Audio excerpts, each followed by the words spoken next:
سورج کی کرنیں محل کی شاندار دیواروں پر طلائی روشنی بکھیر رہی تھی۔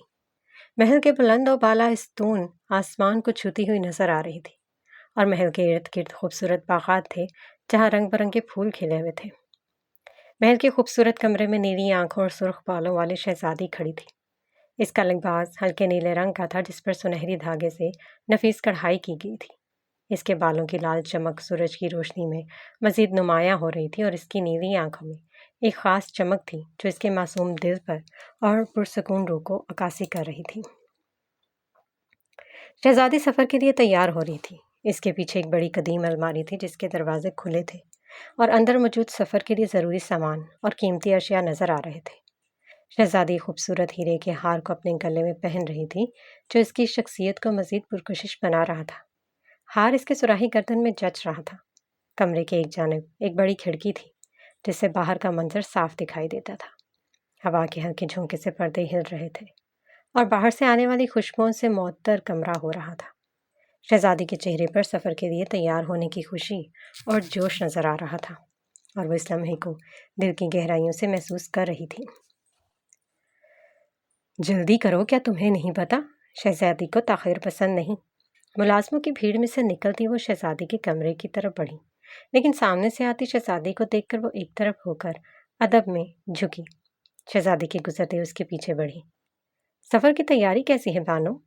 ٹھہر ٹھہر کر لفظ ادا ہوئے۔ جی شہزادی صاحبہ، سفر کی تمام تیاریاں مکمل ہیں، بانو شہزادی کے پیچھے چلتے ہوئے بولی۔ دلان کے دروازے پر رکتے ہوئے اس نے ایک لمبا سانس کھینچا اور اندر کی طرف بڑھی۔ سامنے ہی رانی صاحبہ اپنے تخت پر براجمان تھی۔ وہ قدم قدم اٹھاتی ان تک آئی۔ ماں، کیا میرا جانا ضروری ہے؟ اس نے بہت آس سے پوچھا۔ میری پیاری بچی، یہی دستور رہا ہے، تمہیں اس تخت پر بیٹھنے کے لیے پانیوں کے محل جانا پڑے گا، وہ مسکراتے ہوئے بولی۔ جو حکم آپ کا ماں۔ وہ سیڑھیوں پر قدم بڑھاتی ان تک آئی اور ان کا دایاں ہاتھ اٹھا کر ہونٹوں سے چوما، اور ان کی آنکھوں میں دیکھ کر مسکرائی۔ مجھے تم پر پورا بھروسہ ہے میری بچی، یہ تخت تمہارا انتظار کرے گا۔ انہوں نے اس کے سر پر شفقت سے ہاتھ پھیرا تو وہ بھی مسکرا دی۔ دوپہر کا وقت ہو چکا تھا اور سورج اپنی پوری آب و تاب کے ساتھ چمک رہا تھا، جس کی روشنی محل کی سفید دیواروں پر پڑ کر انہیں چمکدار بنا رہی تھی۔ محل کے باہر وسیع صحن میں لوگوں کا ایک بڑا ہجوم جمع تھا جو شہزادی کو الوداع کہنے کے لیے بے چین نظر آ رہے تھے۔ محل کی بڑی چمکدار سیڑھیوں پر شہزادی اپنے نازک قدموں سے نیچے اتر رہی تھی۔ اس کے سرخ بال ہوا میں لہرا رہے تھے، اور دوپہر کی روشنی میں اس کے چہرے کی چمک اور زیادہ نمایاں ہو گئی تھی۔ اس کا خوبصورت لباس جس پر سورج کی کرنیں ایسی پڑ رہی تھیں جیسے کسی قیمتی ہیرے پر پڑتی ہیں۔ اس کے چہرے پر ہلکی سی مسکراہٹ تھی جس میں ملائمت اور وقار جھلک رہا تھا۔ اس کے ارد گرد دربار کے معززین، خادمائیں اور دیگر محل کے ملازمین صف بستہ کھڑے تھے، جس کی نظریں شہزادی پر جمی ہوئی تھیں۔ ہر کوئی اپنی جگہ پر کھڑا اسے دعائیں دے رہا تھا۔ محل کے دروازے کے باہر گھوڑا گاڑی تیار کھڑی تھی جس پر شاہی نشان بنا ہوا تھا۔ گاڑی کے آس پاس چند محافظ بھی موجود تھے جو سفر کے دوران شہزادی کی حفاظت کے لیے مقرر کیے گئے تھے۔ جب شہزادی گاڑی کے قریب پہنچی تو لوگوں نے اسے الوداع کہنے کے لیے اپنے ہاتھ اٹھا لیے۔ کچھ لوگوں کے چہروں پر اداسی اور آنسو تھے، جبکہ کچھ کے چہروں پر فخر اور عزت کا اظہار تھا۔ شہزادی نے لوگوں کی طرف دیکھ کر اپنا ہاتھ ہلایا اور آخری نظر محل پر ڈالی جو اس کا گھر تھا اور جہاں اس نے اپنی زندگی کے خوبصورت لمحے گزارے تھے۔ میرا، شہزادی نے نستعلیہ کا، آپ سب سے وعدہ ہے کہ آپ سب کی یہ شہزادی کامیاب لوٹے گی۔ یہ کہتے سر پر کالا چوغا سر پر برابر کرتے وہ آگے بڑھی تو ہر طرف سے صدا بلند ہوئی، ہماری شہزادی ضرور کامیاب ہوگی۔ شہزادی انستاسیا۔ گاڑی کی کھڑکی سے شہزادی نے ایک بار پھر لوگوں کو دیکھ کر انہیں الوداع کہا۔ گاڑی کے پہیے آہستہ آہستہ گھومنے لگے اور محل کے دروازے پر کھڑا ہجوم شہزادی کو جاتے ہوئے دیکھتا رہا جب تک کہ وہ نظروں سے اوجھل نہ ہوگی۔ محل کے باہر موجود ہر فرد نے دل میں اس کی سلامتی اور کامیاب سفر کی دعا کی۔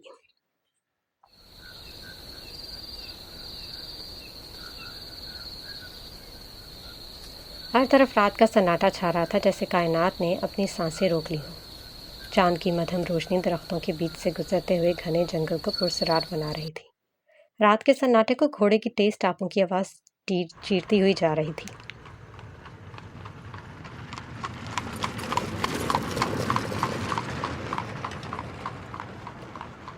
جیسے یہ آواز جنگل کے ہر درخت، ہر پتھر سے ٹکرا کر واپس آ رہی ہو۔ گھوڑا گاڑی اپنی تیز رفتار سے راستے پر آگے بڑھ رہی تھی، جیسے اسے بھی اپنی منزل پر پہنچنے کی بے چینی ہو۔ گاڑی کے اندر ایک لالٹین جل رہی تھی، جس کی مدھم روشنی گاڑی کے اندرونی حصے کو روشن کر رہی تھی۔ بانو، کتنا سفر باقی ہے؟ اس کی آواز میں ہلکی سی تھکان اور بے چینی محسوس ہو رہی تھی۔ بانو جو انستاسیا کی دائیں طرف بیٹھی تھی کھڑکی کھولی اور باہر جھانکتے ہوئے بولی، شہزادی صاحبہ، منزل قریب ہی ہے۔ بانو کی نظریں باہر کے گھنے جنگل پر جم گئیں، جہاں چاندنی رات میں سائے ہر چیز کو مزید پرسرار بنا رہے تھے۔ انستاسیا نے دوبارہ سوال کیا، مجھے وہاں کتنی دیر رہنا ہوگا؟ اس کا سوال کچھ عجیب سا تھا۔ بانو نے حیرت سے اپنی شہزادی کی طرف دیکھا۔ اس کے چہرے پر کچھ اور ہی سوچوں کی چھاپ تھی۔ وہ کھڑکی سے باہر کی جانب دیکھ رہی تھی، جیسے کوئی گہرا راز اس کے دل میں بسا ہو۔ بانو نے کچھ توقف کے بعد جواب دیا، شہزادی صاحبہ، جب پانیوں کے محل کی رانی کو یہ محسوس ہوگا کہ آپ تخت سنبھالنے کے لیے مکمل تیار ہیں، تب آپ کو واپس آپ کے محل بھیج دیا جائے گا۔ بانو کے الفاظ میں عجیب سی گمبھیرتا تھی، لیکن انستاسیا کی توجہ کہیں اور تھی۔ اس کی نظریں کھڑکی سے باہر ایک دور بستی پر مرکوز تھیں۔ یہ کون سی جگہ ہے؟ انستاسیا کے لبوں سے حیرت بھرے الفاظ نکلے، جیسے اس بستی نے اس کی سوچوں میں ایک نئی کھڑکی کھول دی ہو۔ بانو نے بھی اس سمت دیکھا اور جواب دیا، شہزادی صاحبہ، یہ تلام نگری ہے، جادوگر تلام کی بستی۔ لوگ اس جگہ سے خوف کھاتے ہیں، اور جو کوئی یہاں جاتا ہے کبھی واپس نہیں آتا، خاص کر 14ویں کی رات کا راز، جس کا کوئی پتہ نہیں چلا سکا۔ اسی رات یہاں سے خوفناک آوازیں آتی ہیں۔ یہی وجہ ہے کہ ہماری اور تلام نگر کی بستیوں کے بیچ سرحد قائم کی گئی ہے۔ بانو نے ایک لمبا سانس کھینچا، جیسے اس بستی کا ذکر کرتے ہوئے اس پر بھی خوف کا سایہ پڑ گیا ہو۔ انستاسیا کی نظریں بستی کے درمیان واقع ایک بڑے سیاہ محل پر جم گئیں۔ وہ محل اپنی شان و شوکت سے سیاہ رات میں بھی نمایاں تھا اور لوگوں کے دلوں میں خوف کی لہر دوڑا دیتا تھا۔ لیکن انستاسیا کی آنکھوں میں تجسس اور بے خوفی کی چمک جاگ اٹھی، جیسے وہ کسی نئی مہم جوئی کے لیے تیار ہو۔ جادوگر تلام، شہزادی انستاسیا نے زیر لب بڑبڑایا، جیسے وہ کوئی نام اس کے دل کی دھڑکنوں سے ہم آہنگ ہو گیا ہو۔ اس کے لبوں پر ہلکی سی مسکراہٹ ابھری اور وہ دوبارہ اس نام کو دہرایا، جادوگر تلام۔ شہزادی انستاسیا کی آواز میں عجیب سی طاقت تھی، جیسے وہ اس پرسرار جادوگر کے رازوں کو جاننے کی خواہش میں مبتلا ہو چکی ہو۔ اور یوں رات کی پرسراریت اور جنگل کا سناٹا شہزادی کی اس نئی مہم جوئی کا گواہ بننے کے لیے تیار تھے۔ تلام نگری، ایک سیاہ اندھیرے میں ڈوبی ہوئی بستی، جو خوف اور پرسراریت کی علامت سمجھی جاتی تھی۔ یہاں ہر چیز پر گہرے سائے کا قبضہ تھا، جسے روشنی نے اس جگہ سے ہمیشہ کے لیے کنارہ کر دیا۔ رات کا اندھیرا بستی کی گلیوں اور گھروں کو اپنے آغوش میں لے چکا تھا۔ ہر طرف خاموشی چھائی ہوئی تھی، اور ہوا میں ایک سرد اور بھاری پن تھا جو یہاں کے ماحول کو اور بھی خوفناک بنا رہا تھا۔ بستی کے درمیان میں ایک عظیم الشان سیاہ محل کھڑا تھا، جو اپنی بلند و بالا دیواروں اور میناروں کے ساتھ آسمان کو چھوتا ہوا نظر آتا تھا۔ محل کی دیواریں گہرے سیاہ پتھروں سے بنی ہوئی تھیں، جو رات کے اندھیرے میں اور بھی گہرے ہو گئے تھے۔ محل کے آسمان کی طرف ایسا اشارہ کر رہے تھے جیسے وہ کسی پرسرار قوت سے رابطہ قائم کرنے کی کوشش کر رہے ہوں۔ محل کے اطراف میں جنگل تھا، جو خود بھی سیاہی میں ڈوبا ہوا تھا، اور درختوں کی ٹہنیاں اس طرح جھکی ہوئی تھیں جیسے کسی پوشیدہ خوف سے دب گئی ہوں۔ محل کی کھڑکیوں سے ہلکی ہلکی روشنی باہر آ رہی تھی، جو صرف اس قدر تھی کہ محل کے وجود کا پتہ چل سکے۔ لیکن یہ روشنی بھی کسی نیکی کی علامت نہیں تھی، بلکہ اس سے خوف اور بے چینی کا احساس ہوتا تھا۔ محل کے چاروں طرف کا ماحول ایسا تھا جیسے یہاں زندگی کوئی رمق باقی نہ ہو۔ یہاں کی فضا میں ایک گمبھیر خاموشی چھائی ہوئی تھی، جسے کبھی کبھار دور سے آتی کوئی پرسرار آواز توڑتی تھی۔ سیاہ محل کی دیواروں پر رات کی سیاہی مزید گہری ہو رہی تھی۔ جادوگر تلام اپنے بھاری قدموں سے محل کے مرکزی دروازے سے جیسے اندر داخل ہوا، اچانک اس کے قدم رکے۔ اس کے جسم میں ایک جھٹکا سا محسوس ہوا، جیسے کوئی غیر مرئی طاقت اس کے اندر ارتعاش پیدا کر رہی ہو۔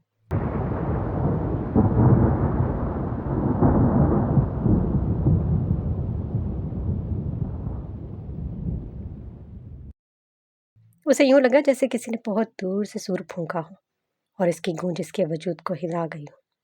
وہ آواز جیسے اس کے کانوں میں رس کھول رہی تھی۔ اس کا نام دھیمی سرگوشی میں بولا گیا تھا، اور وہ سرگوشی جادوگر کے ذہن میں گونج رہی تھی۔ جادوگر تلام نے اپنے آپ کو سنبھالتے ہوئے آگے بڑھنے کی کوشش کی، لیکن اس کے قدموں میں ایک عجیب سا بوجھ محسوس ہو رہا تھا۔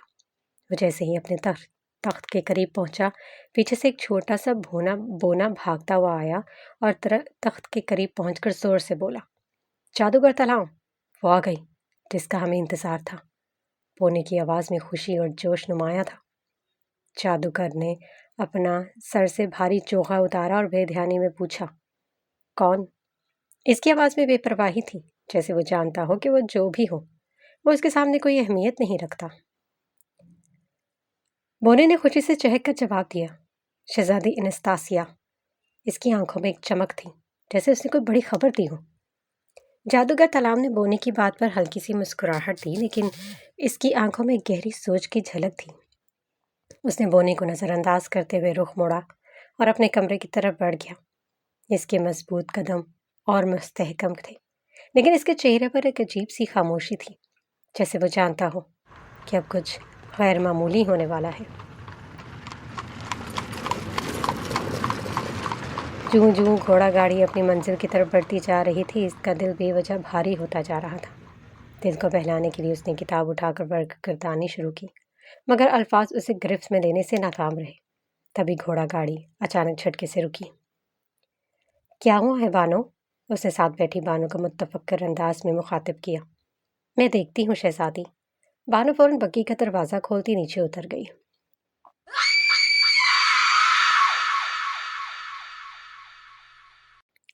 چند لمحے ہی گزرے تھے کہ نسوانی چیخ کی گونج نے سکوت کو چیر کر رکھ دیا۔ اس نے حیرانگی سے بگی سے سر باہر نکال کر دیکھا، جہاں نہ کوئی ملازم نظر آیا اور نہ ہی بانو۔ دل میں عجیب سی بے چینی نے جنم لیا۔ اپنے لمبے گھیرے والے پوشاک کو ٹانگوں سے اٹھا کر اس نے جوتے میں چھپائے دونوں خنجر نکال لیے۔ تیز دھار والے خنجروں کی چمکدار کڑک نے اس کو مضبوط کیا۔ وہ بگی سے نیچے اتری اور احتیاط سے چند قدم آگے بڑھی۔ ابھی اس نے چند ہی قدم اٹھائے تھے کہ دائیں جانب جھاڑیوں کے ہلنے کی آواز آئی۔ دل دھڑکنے لگا، مگر اس نے ہمت کر کے جھاڑیوں کی طرف دیکھا، جہاں سفید پوشاک میں لپٹی ہوئی ایک عورت کھڑی تھی۔ وہ مزید ہمت کرتے ہوئے اس کی جانب بڑھی۔ جیسے ہی چند قدم اور آگے بڑھی، اچانک چاند بادلوں کی اوٹ سے باہر آیا اور چہرہ عورت کا نمایاں ہوا۔ یہ منظر اتنا خوفناک تھا کہ انستاسیا کی چیخ بے ساختہ نکل گئی۔ سامنے کھڑی مخلوق نہ تو کوئی انسان تھی، نہ ہی حیوان، بلکہ ایک بھیانک راکشس تھی جس کے منہ سے ہر طرف خون بہہ رہا تھا۔ وہ خوفناک مخلوق انستاسیا پر جھپٹی، مگر اس نے جلدی سے خنجر سے وار کیا۔ مخلوق بلبلاتے ہوئے ایک قدم لڑکھڑائی۔ اس کی چیخوں کی گونج پورے جنگل میں پھیل گئی۔ دور کہیں اپنے کمرے میں ٹیبل پر جھکا جادوگر تلام اس خوفناک چیخ پر چونک کر سیدھا ہوا۔ اس کے ذہن میں کچھ نہ کچھ ہلچل سی پیدا ہو رہی تھی۔ ادھر انستاسیا نے مزید وقت ضائع کیے بغیر جنگل کی طرف دوڑ لگائی۔ وہ مخلوق بھی اس کے پیچھے دوڑی۔ انستاسیا کے لبوں پر چیخوں اور آنکھوں میں خوف طاری تھا۔ روتے ہوئے وہ چیخ رہی تھی، جیسے اس کے اندر کے خوف کو نکالنے کا یہی واحد راستہ ہو۔ بھاگنے کی شدت سے اس کی گول گھیرے والی فراک جھاڑیوں میں الجھ کر جگہ جگہ سے پھٹ گئی، مگر وہ اس کی پرواہ کیے بغیر بھاگتی رہی۔ جب اس کا پاؤں ایک کاٹدار جھاڑی سے ٹکرایا تو درد کی ایک شدید لہر اس کے جسم میں دوڑ گئی۔ وہ سسکتی ہوئی ایک بڑے درخت کے تنے کے پیچھے چھپ گئی۔ اس نے اپنے منہ پر ہاتھ رکھ کر اپنی سسکیوں کا گلا گھونٹنے کی کوشش کی، مگر قدموں کی آہٹ اس کے قریب آتی جا رہی تھی۔ دل کی دھڑکنیں تیز ہو گئی۔ اچانک وہ مخلوق اس کے سامنے آ گئی۔ انستاسیا کی چیخ نکل گئی اور اس کے لبوں سے بے اختیار ایک نام نکلا، جادوگر تلام۔ دوسری طرف بیٹھا تلام جھٹکے سے اٹھا۔ اس نے خوف بھرے انداز میں دیکھا کہ مخلوق اس پر وار کرنے کے لیے جھپٹ رہی ہے اور وہ بے بسی سے اپنی آنکھیں بند کر گئی۔ لیکن کچھ لمحوں بعد ایک ٹھنڈی ہوا کے جھونکے نے اس کی پلکوں کو پھڑپھڑایا اور اس نے ڈرتے ہوئے آنکھیں کھولی۔ آنکھوں میں حیرانی لیے اس نے دیکھا کہ ہوا میں اڑتا ہوا ایک شخص اس کو کمر کو تھامے اسے اپنے قریب کیے ہوئے تھا۔ اس کے دانے ہاتھ سے ایک جادوئی طاقت مخلوق کو بھی ہوا میں اڑائے درخت سے لگا رہی تھی۔ چند لمحوں بعد تلام نے اپنے ہاتھ سے جھٹکا دیا تو وہ مخلوق راکھ بن کر ہوا میں بکھر گئی۔ اس نے ہاتھ کو اٹھاتے ہوئے ایک بار پھر ایک پتھر جو غائب کیا تھا۔ اب نظروں کا رخ انستاسیا کی طرف مڑا جس کے سرخ بال ہوا میں لہرا رہے تھے اور نیلی آنکھیں تلام کی سبز آنکھوں میں جیسے سبا گئی تھی۔ اس وقت جیسے وقت رک سا گیا تھا۔ پھر یہاں سے شروع ہوتی ہے ایک پرسرار جادوئی کہانی، اور پھر یہاں سے شروع ہوتی ہے جادوگر اور شہزادی کی کہانی۔ یہاں سے شروع ہوتی ہے تلام اور انستاسیا کی کہانی۔ کچھ پل بعد ایک دم سب کچھ جیسے نارمل ہو گیا۔ وہ خوبصورت ہستی جادوگر تلام کی باہوں میں جھول گئی۔ تلام نے نرمی سے اس کے چہرے پر آئے بالوں کو پیچھے کیا اور مسکراتے ہوئے زمین پر قدم جمائے۔ شہزادی، شہزادی! اچانک بانو کی جانی پہچانی آواز نے اس کے کانوں میں گونجنا شروع کیا۔ وہ ایک جھٹکے سے اٹھی اور بانو جو اسے گالوں پر تھپ تھپائے ہوئے جگا رہی تھی خوف سے چیخ پڑی۔ انستاسیا نے گھبرا کر اپنے چوغے سے اپنے لباس کی طرف دیکھا جو صحیح حالت میں تھا، جیسے کچھ دیر پہلے پیش آیا منظر محض ایک خواب تھا۔ مجھے کیا ہوا تھا؟ اس نے غصے سے بانو کی طرف دیکھا۔ ہمیں نہیں معلوم شہزادی صاحبہ، گھوڑا کھاڑی کے سامنے ایک بڑا پتھر آ گیا تھا، ملازموں نے اسے پیچھے دھکیلا، تب میں بگی میں سوار ہوئی تو آپ بے ہوش پائے۔ بانو نے اس کے ماتھے پر آئے پسینے کے قطروں کو نرمی سے صاف کیا۔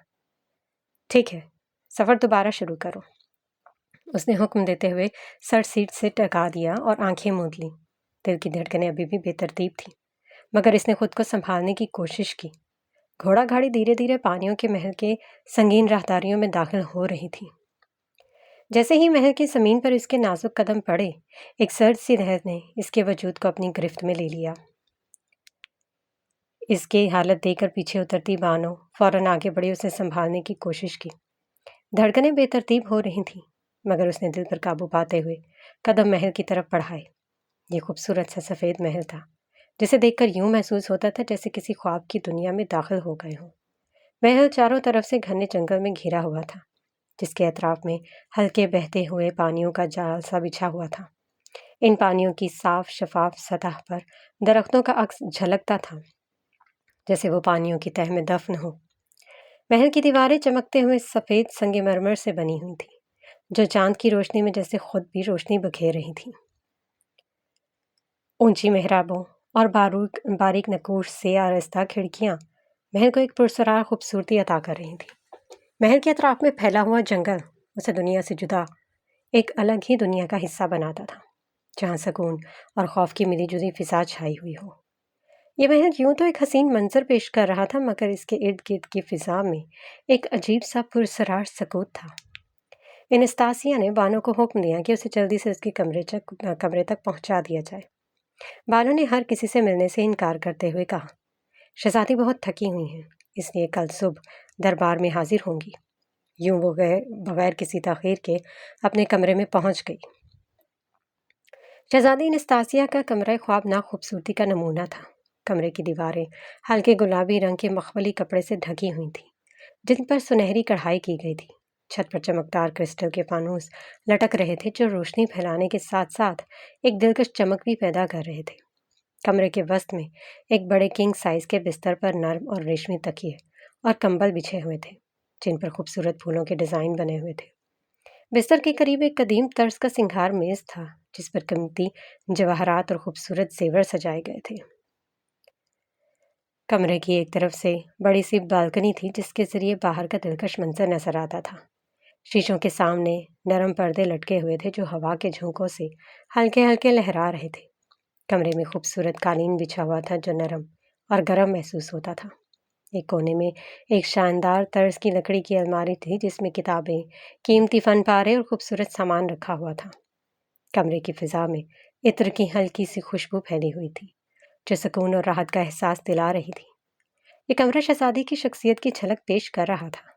کمرے میں داخل ہوتے ہی اس نے اپنے سر سے بھاری چوکا اتار کر بے دلی سے ایک طرف پھینکا اور بالکنی کی طرف بڑھ گئی۔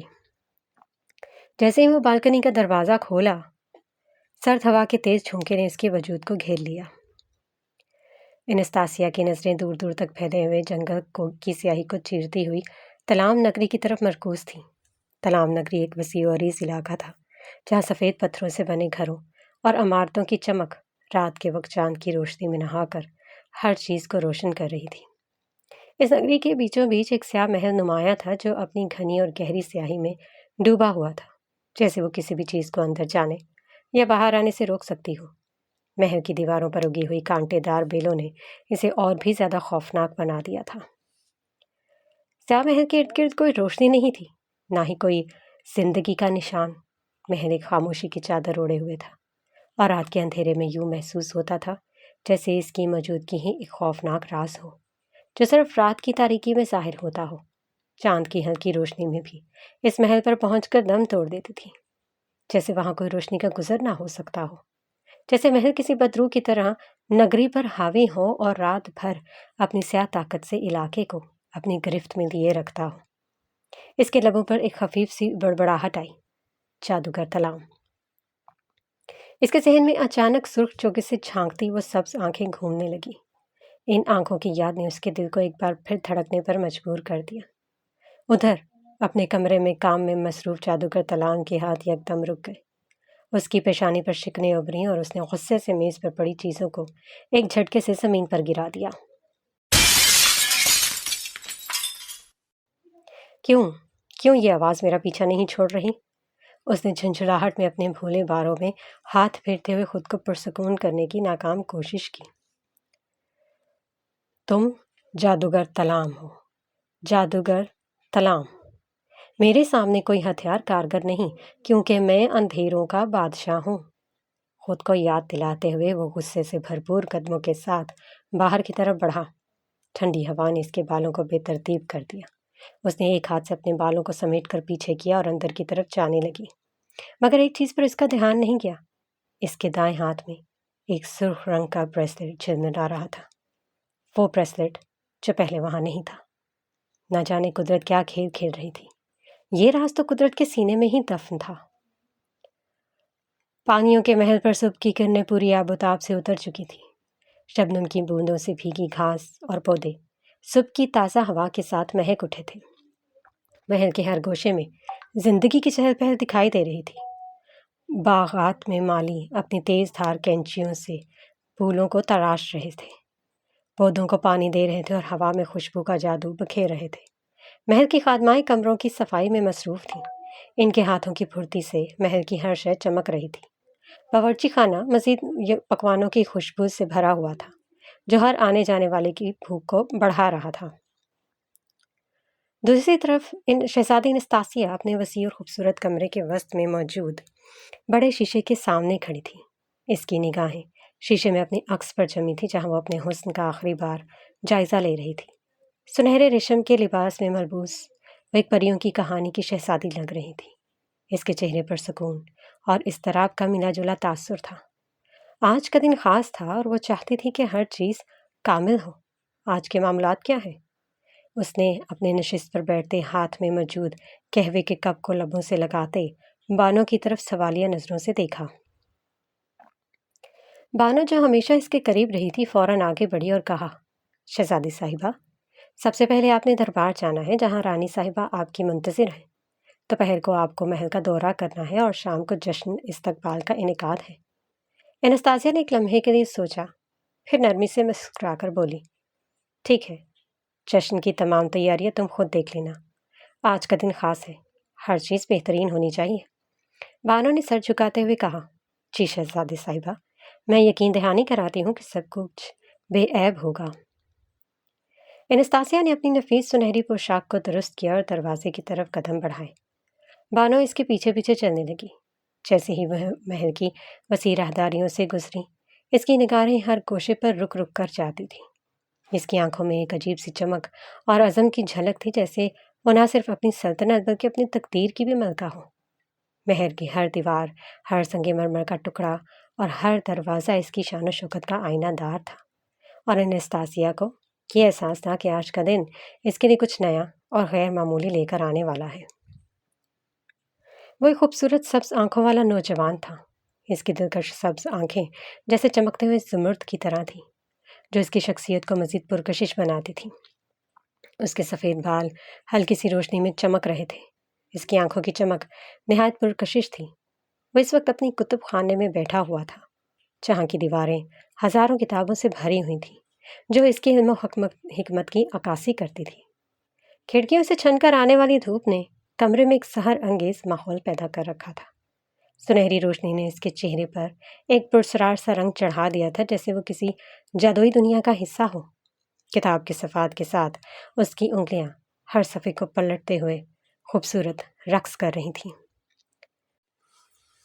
کتب خانے کے سکوت، دھوپ کی نرم سی کرنوں اور کتابوں کی خوشبو کے بیچ وہ ایک الگ ہی دنیا میں گم تھا کہ اس کی ہر حرکت میں ایک خاص طرح کی سحر انگیزی اور سنجیدگی تھی جو اس کی جادوگری کی شہادت دے رہی تھی۔ اس نے سر اٹھایا، چہرے پر پھیلی مسکراہٹ میں ایک عجیب سا سکون اور اطمینان تھا۔ سامنے دیکھ کر سبز آنکھوں میں پرسرار چمک لے کر وہ پرسوز اور گھمبیر آواز میں بولا، طلسمی نعرہ۔ الفاظ کمرے کی فضا میں تحلیل ہو گئے اور گہری خاموشی چھا گئی۔ خاموشی میں ایک عجیب سا بوجھ محسوس ہو رہا تھا، جیسے ہر چیز رک سی گئی ہو اور وقت اپنی جگہ تھم گیا ہو۔ پھر اچانک کمرے کی خاموشی کو چیرتے ہوئے ایک آواز گونجی، کیا تمہیں جادو پر یقین ہے؟ شاہی دربار کی جانب خود مختاری سے قدم بڑھاتے ہوئے وہ مختلف خیالات میں گھری ہوئی تھی۔ دور سے ملازموں نے اسے دیکھ کر آداب بجا لائے اور دروازہ کھولتے ہوئے بآواز بلند اعلان کیا، شہزادی انستاسیا تشریف لا رہی ہیں۔ دربار کی راہداری سے گزرتے ہوئے اس نے محسوس کیا کہ کئی نظریں اس پر مرکوز ہیں، کچھ حسد بھری اور کچھ ستائشی۔ اس نے ایک سرسری نگاہ ارد گرد ڈال کر دیکھا، جہاں مختلف ریاستوں سے آئی ہوئی شہزادیاں بیٹھی ہوئی تھیں۔ ملکہ عالیہ کو ادب سے سلام پیش کرنے کے بعد وہ اپنی نشست پر بیٹھ گئی۔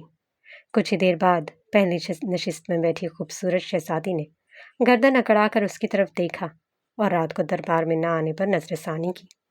اس کے جواب میں بانو نے بڑی نرمی سے وضاحت کی، شہزادی صاحبہ، ہماری شہزادی بہت تھک گئی تھی، اس لیے وہ نہ آ سکی۔ اس پر وہ خاموش ہو گئی۔ جب دوبارہ بولنے کے لیے اس نے منہ کھولا تو انستاسیا کی نیلی آنکھوں میں آئے سخت تاثر کو دیکھ کر وہ خاموش ہو گئی۔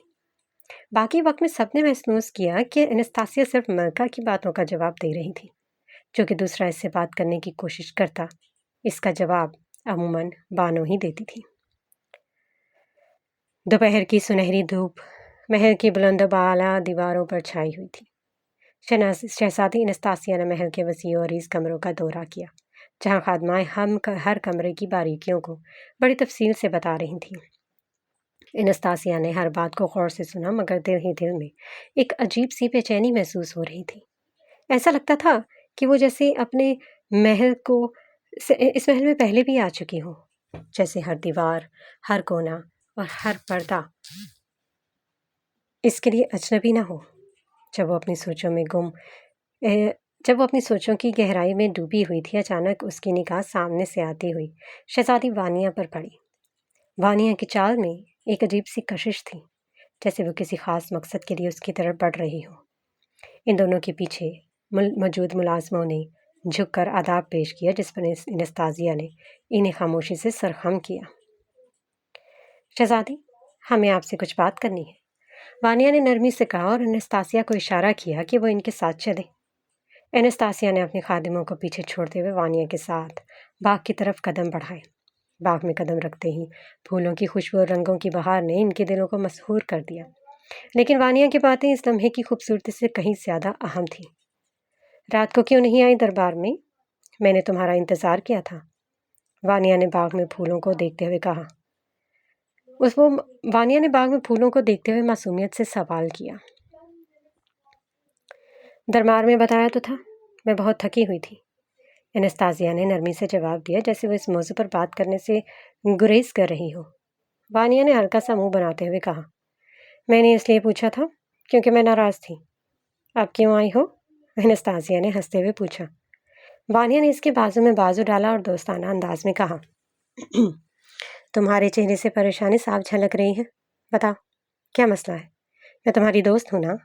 اسلامیہ والیاں بالکل بھی وہ سنجیدہ شہزادی نہیں لگ رہی تھی جو چند لمحے قبل دربار میں اس کی غیر حاضر ہونے پر ناراض تھی۔ وہ اب دوست کی طرح فکر مند اور بے تکلف لگ رہی تھی۔ انستازیہ نے نظریں نیچے کرتے ہوئے کہا، اگر کوئی مسئلہ ہوا سب سے پہلے میں تمہیں ہی بتاؤں گی۔ وانیہ اس کی بہترین دوست تھی، لیکن دونوں ریاستوں کے درمیان فاصلے کی وجہ سے وہ بہت کم مل پاتی تھی۔ اب دیکھو کب تک ساتھ ہے، کب اس محل سے رہائی ملتی ہے؟ وانیہ نے ہلکی سی سرد آہ بھرتے ہوئے کہا۔ کیوں نہیں، جلد ہی ہم ساری مشکلات پار کر جائیں گی، انستازیہ نے اسے دلاسا دیتے ہوئے کہا۔ وہ دونوں ٹہلتے ہوئے باغ کے کافی دور تک نکل آئی تھیں۔ واپسی کا راستہ اختیار کرتے ہوئے وانیہ نے کہا، پانیوں کے محل کی پرچھائیں پار کرنا آسان نہیں، لیکن ہم دونوں ضرور کر لیں گی۔ انستازیہ نے ہلکی سی مسکراہٹ کے ساتھ سر خم کیا، جیسے وہ وانیہ کی بات پر پورا یقین کر رہی ہو۔